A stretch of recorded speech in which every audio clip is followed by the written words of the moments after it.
How to create an account on Meso app. Hi everyone, welcome to the channel.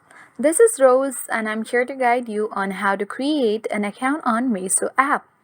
Watch the video till the end and without any further ado, let's dive right into the video. First of all, install and download Meso app from Play Store or App Store. Launch Meso application and choose language according to your convenience. You'll be taken to the section where you have to allow to send you notifications. Now tap Account at bottom right corner of the screen. Tap Sign Up button, choose your country code and enter the phone number. Select the Continue button and verify your number.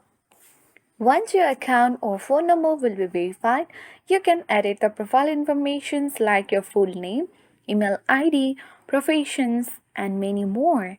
So, by following the on-screen prompts, you can easily create an account on Meso app. So that's all for today. Hope this video helped you.